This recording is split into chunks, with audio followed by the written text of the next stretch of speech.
Demon Slayer ini udah gila apa gimana ya? Bisa-bisanya ngedobrak culture anime yang adaptasinya itu biasanya pakai format series. Kok sekarang malah pakai format film? Dan model kayak gini tuh rasanya jadi nggak karuan banget menurutku. Soalnya ceritanya yang udah masuk ending itu intensitasnya kan lagi tinggi-tingginya ya. Lah ini malah dijeda-jeda. Kita disuruh nunggu 2-3 tahun. Yang mana fans itu terbiasa buat nunggu cuman semingguan doang woy. Dan rasanya tuh nggak nikmat banget lah pokoknya. Karena kita diharusin buat nonton di bioskop. Dan kalau nonton di bioskop itu kan beda banget ya sama di kamar atau di depan TV gitu. Padahal kalau nonton anime itu biasanya sambil makan. Karena nontonnya di depan TV. Jadi sekarang nggak bisa lagi. Terus juga kalau misalnya aku lagi ngantuk gitu kan bisa di pause terus bisa dilanjutin lagi nanti. Lah ini di bioskop kan nggak bisa di pause. Yang ada kalau ketiduran ya ketinggalan ceritanya. Tapi kenapa ya kok anime zaman sekarang nggak pakai format musim tunggal kayak One Piece? Kan animenya dibahas terus-terusan tuh sama fans setiap minggu. Malahan bisa rame terus dan cenderung stabil kan hype-nya. Terus emang sebab apa sih pengaruh dari movie yang canon ini?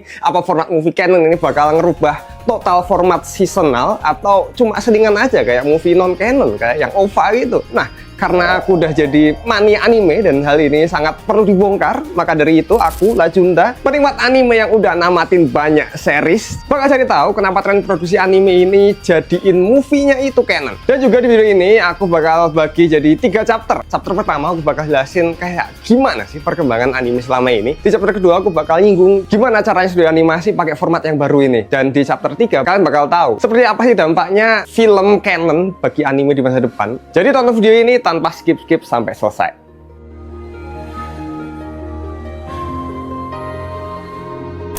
Sebelum dunia peranimean ini berubah jadi ajang pamer kualitas sinematik yang sangat mencuci mata kayak sekarang, dulu tampilan anime itu masih ala kadarnya. Karena ya keterbatasan alat yang ngebuat kualitasnya itu kurang banget. Tapi kalau dinikmatin pas zaman dulu ya itu pastinya udah bagus banget lah ya. Nah, anime series yang pertama kali tayang di TV Jepang itu judulnya Astro Boy yang diproduksi sama Mushi Production. Anime yang mengadaptasi manga karya Osamu Tezuka ini pertama kali tayang pada tahun 1963 di Fuji TV. Pembuatan Astro Boy ini dulu tuh penuh perjuangan banget, kayak warnaan pakai pengulangan sel gambar, dan bahkan sempat buat beberapa adegan cuma pakai 10 frame per detik. Beda sama sekarang yang udah mewah gitu. Semuanya udah berbasis digital, kayak ada efek partikel, 3D integration, sampai CGI yang ngebuat visualnya itu jadi smooth banget. Nah, Astro Boy ini dulu selalu tayang tiap minggunya dan jadi anime pertama yang punya adaptasi dalam bahasa Inggris. Dan memang Astro Boy ini penuh gebrakan. Anime ini jadi pelopor bagi sejarah movie anime, yang mana di tahun 1964 Astro Boy udah buat compilation movie atau film yang dibuat dari kumpulan series yang tadinya tayang di TV buat diputar di bioskop. Tapi walaupun udah tayang lebih dulu, kepopuleran movie Astro Boy di Jepang ini masih kalah cuy sama movie dari anime Space Battleship Yamato di tahun 1977. Ya wajar sih kalau kalah, soalnya di tahun 60-an itu masih belum hype ya nonton anime di bioskop. Karena ceritanya masih kekanak-kanakan. Dan baru di era 70-an makin banyak studio yang berinovasi nyiptain animasi layar lebar yang punya cerita yang lebih variatif dan ditujukan juga untuk kalangan remaja sampai dewasa. Nah, karena itu Space Battleship ini punya fandom yang isinya nggak cuma anak kecil. Karena pas tayang di bioskop itu penonton di segala umur rela antri nonton anime ini di bioskop. Terus habis itu terbitlah gelombang baru dari trilogi movie Mobile Suit Gundam di tahun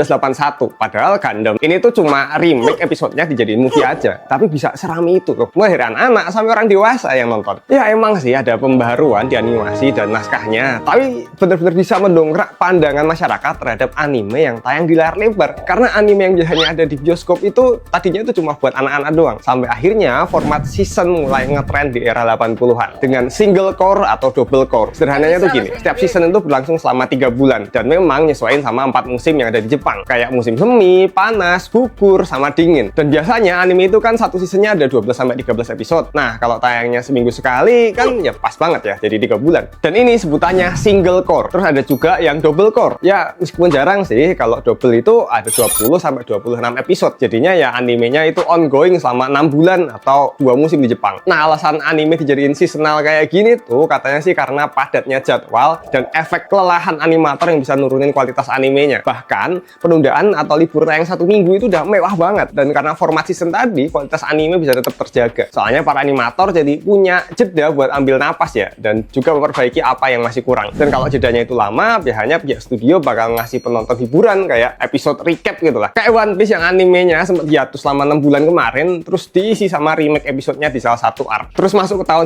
90-an, tren movie anime yang berdiri sendiri atau non-canon tuh mulai populer. Kayak Dragon Ball Z dengan movie Dead Zone dan Broly The Legendary Super Saiyan-nya. Terus juga ada Slam Dunk dengan Hero Basketman Tamashinya, yang mana non-canon movie ini tuh jadi kayak fan service gitu, yang ngasih variasi cerita tanpa ganggu cerita utamanya. Baru di era 2000-an, fenomena film canon buat anime mulai jadi tren. Kayak Full Metal Alchemist Conqueror of Shambhala yang jadi ending buat anime 2003-nya. Bukan yang Brotherhood 2008 ya. Terus juga Naruto dengan The Last-nya, yang mana puncaknya ada di 2020 dengan rilisnya Demon Slayer Mugen Ren yang jadi top number 1 film box office di Jepang, ngelengserin Spirited Away setelah 19 tahun memimpin. Jadi perubahan ini kayak gebrakan yang bikin studio-studio lain berani ngikutin jejak Demon Slayer buat adaptasi ke movie. Kayak MAPPA dengan Jujutsu Kaisen Zero dan Production IG dengan Haikyuu The Dumpster Battle. Dan Ufotable ini malah ketagihan. Mereka keterusan ngeluarin movie manga canon yang sekarang ini jadi adaptasi canon manga pertama di dunia yang dibuatin jadi trilogi epilog. Emang gokil sih idenya. Trilogi coy. Bukan cuma satu film buat dijadiin ending kayak yang udah-udah. Dan Infinity Castle part 1-nya yang udah rilis itu sukses banget. Dan dari debutnya di 15 Agustus 2025 sampai syuting video ini itu bahkan masih tayang filmnya. Bahkan katanya sampai tahun depan. Dan ini saking suksesnya cuma Infinity Castle aja yang bisa ngalahin dominasi Mugen Train yang jadi movie paling laris di Jepang. Berarti kan nggak ada yang bisa ngalahin Mugen Train kecuali dari sequelnya sendiri ya. Ini kalau triloginya Demon Slayer sukses semua, jadi itu gokil parah. Bakal bener-bener bikin perubahan besar di dunia anime. Khususnya buat epilog cerita anime lain yang bakal ikut-ikutan bikin movie. Dan yang terbaru ada Chainsaw Man Reze Arc yang masih tayang sejak September dengan format yang sama, manga canon kayak Infinity Castle. Nah, Demon Slayer Mugen Train itu jadi movie manga canon pertama dalam sejarah peranimean. Dan baru deh habis itu manga-manga yang lain mulai ikut tren ini buat adaptasi chapter mangganya di movie bioskop. Tapi sebenarnya kalau bahas canonnya aja, bukan Demon Slayer yang pertama rilis. Karena jauh sebelum Mugen Train rilis, sekitar 2 dekade sebelumnya ada movie canon yang pertama kali muncul di bioskop yang digarap sama Production IG. Namanya The End of Evangelion tahun 1997. Tapi yang ini anime canon, bukan manga canon ya, karena melanjutkan dari movie sebelumnya, si Neon Genesis Evangelion Death and Rebirth, yang endingnya ngegantung kayak hasil demo Agustus kemarin tuh, yang nggak benar-benar ngasih hasil akhir yang pasti dan jelas gitu. Terus ada juga istilah author canon, istilah buat canon yang nyambung cerita bukan dari cerita utama atau adaptasi manga, tapi emang ceritanya ditulis langsung sama autornya dan dia hanya sebagai pelengkap buat ending. Kayak Gintama The Final Chapter yang digarap Sunrise yang ditulis langsung sama Hideaki Sorachi, dan ada Studio Pierrot dengan Naruto The Last yang ditulis langsung sama Masashi Kishimoto. Lah, bukannya canon itu harus ikut timeline cerita ya, Bang? Ya, emang bener sih, tapi ada timeline cerita yang lanjutannya itu dari manga. Terus ada juga yang dari anime, atau bahkan dari penulisnya sendiri yang bilang kalau ini ngelanjutin dari cerita utamanya, meskipun belum pernah ada di manga. Biar gak bingung-bingung, aku jelasin singkat jenis-jenis canon ya. Jadi canon itu ada 3 macam, ada manga canon, author canon, dan anime canon. Manga canon itu cerita yang memang ada di manganya atau original story-nya. Kalau author canon itu ceritanya nggak ada di manga tapi cuma buat tambahan aja. Dia hanya buat jadi pemanis di ending, tapi ditulis sama autornya langsung atau autornya terlibat penuh dalam proses produksi. Dan ada anime canon yang juga buat jadi pelengkap animenya tapi nggak ada kontribusi sama sekali dari penulis aslinya. Dia hanya dibuat sama staf penulis atau tim animator. Dan memang sih masih nyambung sama universe ceritanya. Dia hanya juga jadi ending cerita aja biar lebih lengkap. Terus ada juga movie manga canon menarik lainnya kayak Jujutsu Kaisen Zero punya MAPPA yang jadi prequelnya Jujutsu Kaisen. Yang sebenarnya sih nggak apa-apa kalau nggak nonton, soalnya alur dan karakter utama itu nggak pengaruh ke inti cerita Jujutsu Kaisen. Tapi ya emang beneran adaptasi dari manganya langsung, atau lebih tepatnya adaptasi 1 volume manga. Terus disusul Haikyuu The Dumpster Battle, kerjaannya Production IG yang nunjukin pertandingan khusus Karasuno versus Nekoma. Oh ya, nggak semua arc atau gabungan episode atau chapter itu bisa jadi film ya, soalnya format film sama serial itu jelas beda. Normalnya arc yang diadaptasi dari movie itu punya durasi chapter yang singkat, sekitar 10-20 chapter, dan alur atau struktur 3 babak. Soalnya kalau arc panjang yang ceritanya dipaksain buat jadi 1 film itu nggak bisa maksimal dari segi karakterisasi dan emosi. Tapi Demon Slayer itu benar-benar berani banget buat jadiin epilog animenya ke bentuk film dan jadi trilogi. Ini gila banget sih, tapi sekaligus jenius. Meskipun secara pacing ceritanya itu kurang mengenakan ya, tapi kualitas visual dan audio desainnya itu bener-bener mantep banget. Nah, cara studio Ufotable bikin series bisa jadi film itu sebenarnya pakai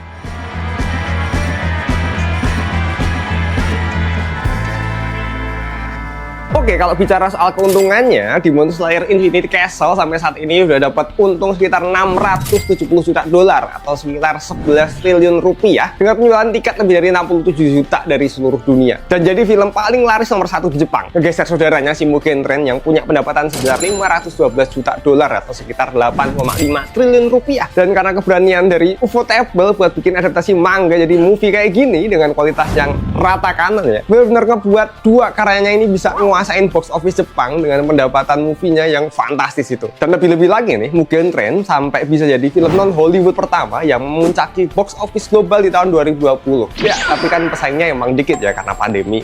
Tapi pas Mugen Train ini rilis ada Mortal Kombat live action deh yang waktu itu bersaing banget sama popularitas Mugen Train, tapi pada akhirnya tetap Mugen Train yang menang. Tapi kayaknya Mugen Train itu ketolong sama COVID juga sih, karena beberapa film yang punya nama besar kayak Black Widow dan Fast and Furious 9 perilisannya ditunda waktu itu, yang mana baru jadi rilis tahun kemudian. Kalau nggak ditunda sih mungkin ya kebalap lah ya Mugen Train itu sama penonton film-film yang lain. Terus kalau buat Demon Slayer yang sekarang banget nih, yang Infinity Castle, jadi film terlaris kelima di box office global tahun 2025. Ya tetap prestasi besar sih, soalnya pesaingnya ngeri-ngeri cuy. Ada Neza 2 yang jadi animasi paling laris di dunia. Terus ada juga Lilo and Stitch live action yang buat fans Disney bisa nostalgia, itu penontonnya banyak banget karena ngebangkitin kenangan masa kecil dengan cerita dan karakter yang melekat banget di era 2000-an awal. Tapi kualitas Infinity Castle itu emang nggak bisa bohong ya. Visualnya Infinity Castle bener-bener manjain mata banget dengan penggunaan CGI dan kombinasinya sama animasi 3D yang keren parah. Belum lagi tata letak cahaya dan kompleksitas ruangan yang ada di Infinity Castle itu bener-bener kerasa gila banget. Ditambah sama sound desainnya yang menggelegar di tiap pertarungan. Dan ada satu momen yang paling aku suka waktu Tanjiro nebas lehernya si Akaza sih. The best banget pas dia bilang Hinokami Kagura Saiyo Tenshin.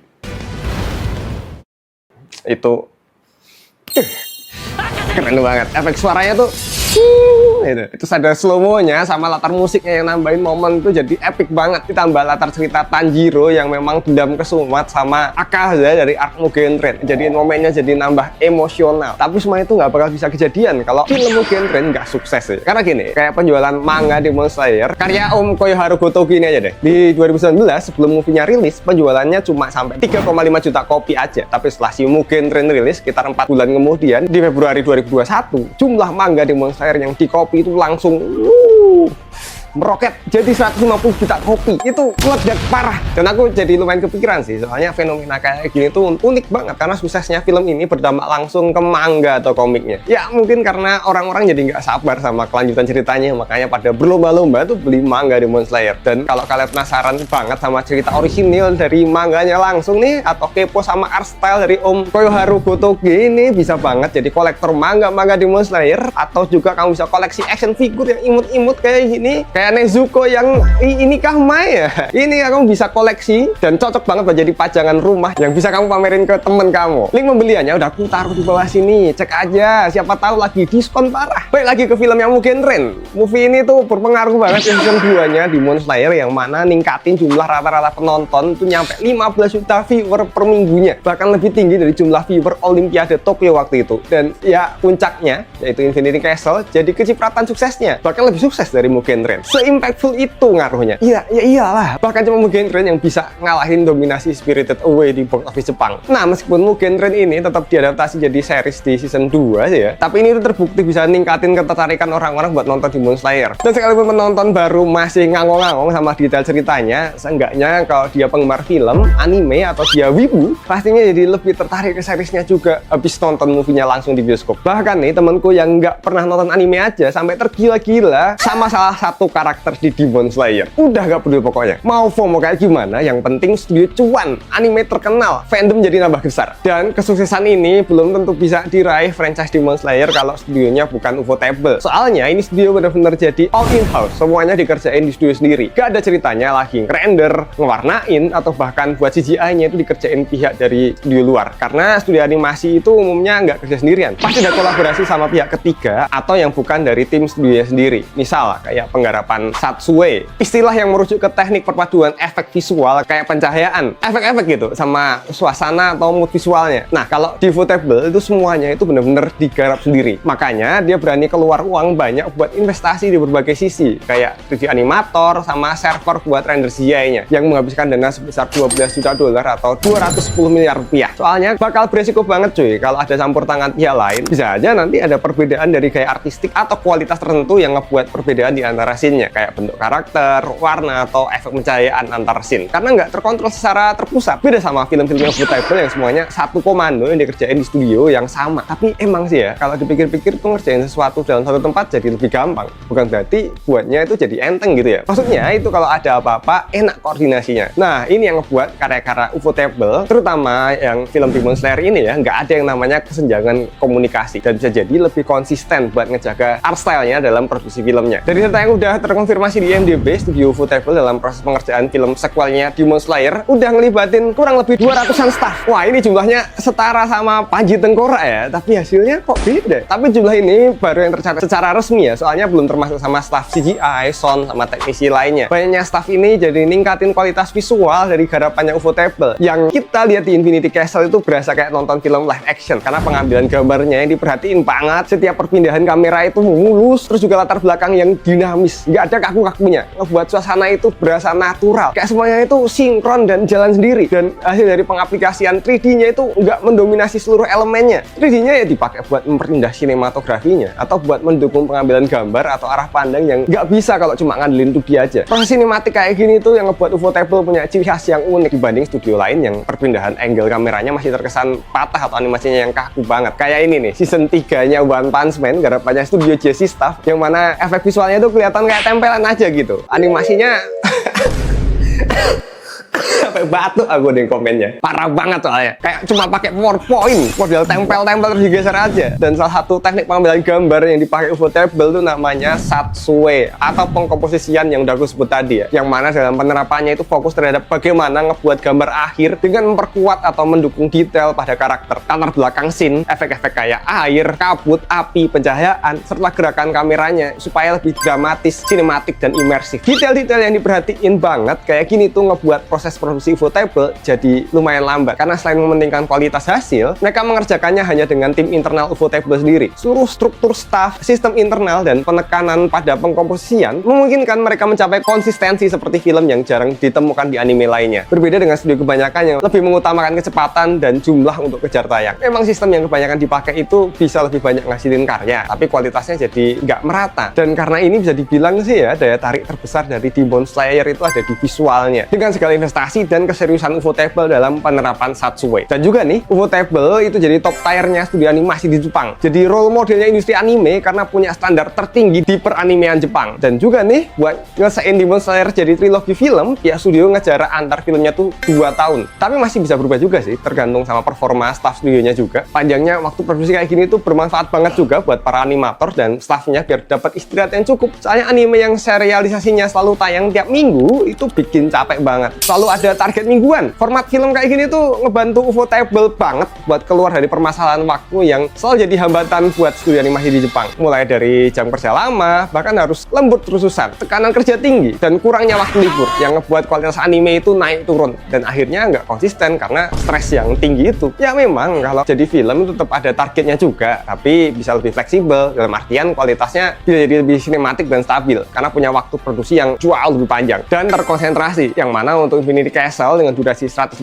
menit digarap selama 3,5 tahun, ngebuat para animator dan staff jadi punya banyak waktu untuk ngedetailin tiap frame dan bisa revisi berkali-kali tanpa deadline ketat mingguan, serta bisa fokus dengan satu proyek besar tanpa dipecah-pecah kayak seriesnya. Dan yang paling gongnya itu ya, penayangan movie di bioskop kayak gini bisa jadi ajang pertemuan antar fans, apalagi kalau punya basis penggemar yang besar kayak Demon Slayer, terutama di Jepangnya sendiri. Kayak pas rilisnya Mugen Train tuh ada event khusus yang diadakan di Toei Kyoto Studio Park dan stasiun kereta Arashiyama untuk ngerasain pengalaman naik kereta yang sama persis kayak di filmnya. Terus dimeriahkan juga sama agenda cosplay, dan hal yang sama juga ada di perilisan Infinity Castle kemarin yang rilis tanggal 18 Juli di Jepang. Nah, pihak dari Ufotable dan Aniplex itu ngadain acara Corpse Gathering Event yang jadi festival buat para fans anime untuk bercosplay ria, dan juga ada pemutaran trailer spesial di Tokyo Dome City Hall. Selain itu, 5 juta penonton pertama dapat bonus eksklusif kayak kartu ilustrasi gitu dari Om Koyoharu Gotoge sebagai mangakanya Demon Slayer. Nah, pendekatan Ufotable untuk produksi anime kayak gini tuh ngerubah cara orang memandang anime. Bukan hanya sekedar kartun biasa, tapi bisa jadi sebuah pop culture, yang mana fenomena kayak gini itu bakal menuntun industri anime ke arah yang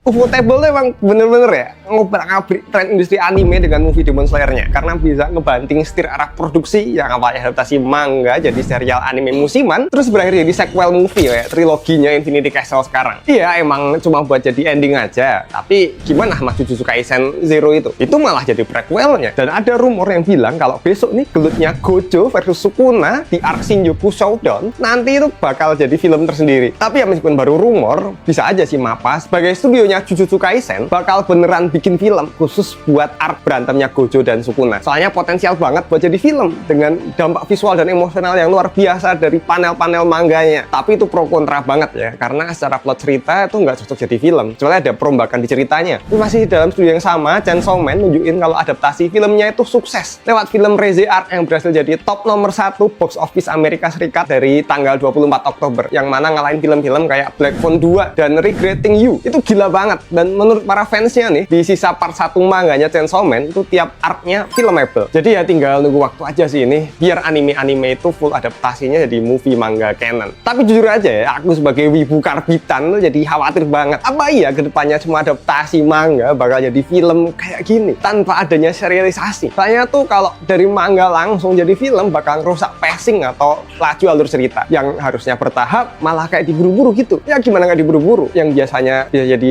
belasan episode malah cuma dijadiin satu film doang, dan yang harusnya punya potensi untuk dieksplor lagi, ruang emosionalnya malah nggak dieksplor. Jadi nggak enak itu kayak apa ya, kamu nih tiba-tiba disuruh nangis, terus ketawa, terus habis itu disuruh marah, kan ngeselin ya, perpindahan emosinya tuh serba cepet gitu. Karena ya film itu kan emang prioritasnya untuk menampilkan visual dan aksinya ketimbang mendalami karakternya secara emosional karena keterbatasan durasi. Dan yang kayak gini tuh ngebuat ceritanya jadi agak hambar ya, soalnya kurang bisa relate sama emosinya penonton. Dan iya, walaupun dengan arc cerita yang lebih pendek itu bisa lebih intens secara emosional kalau jadi satu film, tapi masih berasa kurang gregetnya gitu kalau dijadiin film. Kalau series kan emosinya dibangun perlahan tiap episode, dan biasanya di akhir episode tuh jadi kerasa banget dan gantungnya ya. Itu bisa ngebuat penonton jadi makin gak sabar buat nungguin episode barunya di minggu depannya. Terus juga bisa jadi bahan perbincangan di antara para fans buat diskusi atau sekedar ngehujat kualitasnya, yang mana poin plusnya itu selalu dibahas loh di tiap minggunya. Selain itu, nggak semua orang baca manga. Ada juga orang-orang yang nikmatin ceritanya itu cuma lewat episode animenya. Jadinya kalau adaptasinya langsung ke film kan bisa lama banget buat nunggu antar filmnya. Terus malah keburu lupa juga sama isi ceritanya karena saking lamanya nunggu rilis film baru. Tapi situasi kayak gini tuh agak membingungkan ya. Soalnya studio jadi harus milih nih, antara ngutamain kepuasan fans atau kayak yang udah aku bahas tentang kesehatan karyawannya sendiri. Tapi ya kalau sejauh ini sih format movie-nya Demon Slayer udah muasin fans banget ya, karena ya uang berbicara bos. Hasil yang didapetin sama franchise Demon Slayer itu kan gede banget, dan hal ini tuh jadi memperjelas kalau memang format movie layar lebar itu sangat menguntungkan secara bisnis. Tapi sekalinya gagal ya bakalan rugi banget, apalagi kalau yang buat itu dari studio kecil. Bisa-bisa studionya tutup karena nggak ada lagi biaya buat operasional. Beda cerita kalau pakai format series yang tiap minggunya tuh selalu dapetin keuntungan, mulai dari sponsor TV, merchandise, sampai lisensi streaming jangka panjang. Jadi kalau ada episode yang gagal masih bisa lebih mudah ke cover dibanding film. Dan format film kayak gini tuh bisa ngebuat peluang animator-animator muda untuk masuk dunia animasi itu jadi makin mengecil. Karena penggarapan film itu dibutuhkan staff yang berpengalaman dan berkualitas tinggi. Jadi hal ini tuh bisa mengurangi keterlibatan dan jam terbang para animator muda. Berbeda dengan series yang memiliki banyak episode dan project yang bisa menciptakan lingkungan untuk praktik sambil belajar. Dan yang lebih mengkhawatirkan lagi, kalau nantinya itu ada manga-manga yang baru, bisa aja aja malah terlalu fokus ke bentuk cerita di tiap arc dengan sependek mungkin biar filmable, biar bisa dijadiin satu film sendiri. Dan juga ada kekhawatiran kalau tren ini semata-mata cuma jadi template bisnis industri anime di masa depan, yang malah ngorbanin pengalaman nonton serial anime hanya demi ngejar revenue atau pendapatan dari bioskop. Hal ini rentan banget nimbulin keresahan para fans yang merasa dicekokin model bisnis baru yang nggak berorientasi sama sekali pada kenyamanan fans. Tapi gimana ya? Lagi-lagi sebuah anime atau manga tolak ukur suksesnya itu ya di tangan fandomnya. Kalau fandom puas sama hasil format kayak gini ya bisa aja tren industri peranimean berubah arah ke layar lebar. Ya harapanku sih nggak mulu-mulu ya. Kalau memang tren industri anime ini berubah haluannya ke arah layar lebar, bukan lagi series ya. Yang penting hasilnya benar-benar memenuhi ekspektasi fans lah. Bukan kita disuruh nunggu lama-lama dapat hasil yang luar biasa jelek kayak yang ini ya. Karena gimana pun kayak yang udah aku bilang sebelumnya, kalau sukses enggaknya sebuah anime itu ya tergantung fansnya juga. Dan ada juga kok anime yang long run yang mana jalan terus tanpa ada jeda kayak season atau film itu bisa terus hidup, bahkan punya fandom yang besar yang nggak tahu tamatnya kapan tuh, kayak One Piece yang udah aku bahas tuntas di videoku yang ini nih. Kenapa One Piece nggak bisa tamat? Dan juga si robot kucing yang terus ada dan bahkan pengarangnya pamit duluan di videoku yang ini nih. Doraemon bisa tamat nggak sih? Tonton dua-duanya sambil makan masakan mak kamu.